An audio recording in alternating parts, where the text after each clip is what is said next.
ராமநாதபுரம் மாவட்டம் பாம்பன் பாலம் பகுதியில் பாதுகாப்பு ஒத்திகையின் காரணமாக போக்குவரத்து நிறுத்தி வைக்கப்பட்டுள்ளது. இதுகுறித்த கூடுதல் விவரங்களோடு நேரலையில் இணைகிறார் செய்தியாளர் பூபேஷ் சந்திரன்.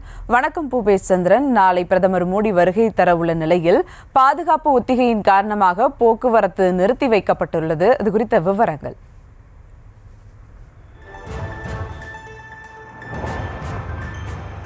நிச்சயமா வணக்கம். நாளை நாட்டு மக்களுக்கு பாம்பன் புதிய பாலத்தை அர்ப்பணிப்பதற்காக பிரதமர் நரேந்திர மோடி ராமநாதபுரம் மாவட்டம் பாம்பன் வர இருக்கக்கூடிய சூழலில் அந்த பகுதி முழுவதும் நாளை மேற்கொள்ளப்படக்கூடிய அனைத்து பணிகள் குறித்தான பாதுகாப்பு ஒத்திகையை பிரதமருடைய தனிப்பிரிவு அதிகாரிகள் தொடர்ச்சியாக இந்த பகுதியில் மேற்கொண்டு வருகின்றனர். அதனை அடுத்து மண்டபம் ஹெலிபேடில் இருந்து அந்த பாதுகாப்பு வாகன அணிவகுப்பான நடைபெற்றது. அந்த அணிவகுப்பை தொடர்ந்து பாம்பன் பாலத்தில் நாளை திறக்க உள்ள பிரதமர் மோடி உள்ள அந்த நடைமேடை, அதே போல பல்வேறு ஒத்திகைகள் குறித்து அந்த பகுதியில் பாதுகாப்பு அதிகாரிகள் ஆய்வு மேற்கொண்டதை அடுத்து அந்த பகுதிக்கு வரக்கூடிய அனைத்து வாகனங்களும் சுமார் அரை மணி நேரத்திற்கு மேலாக தடுத்து நிறுத்தப்பட்டது.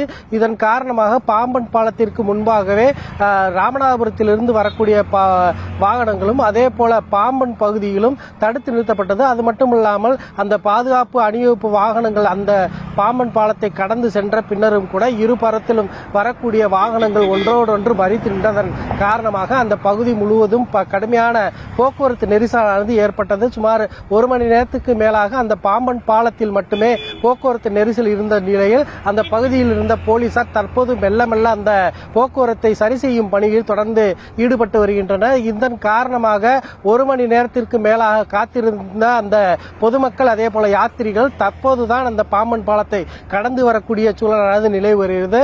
இந்த பகுதி முழுவதும் காலை துவங்கி தொடர்ச்சியாக நல்ல வெயில் அடித்து வந்த சூழலில் தற்போது ஒரு மணி நேரத்திற்கு மேலாக காத்திருந்த மக்கள் தற்போதுதான் மெல்ல மெல்ல பாம்பன் பாலத்தை கடந்து செல்ல முற்படுகின்றனர் என்பது குறிப்பிடத்தக்கது.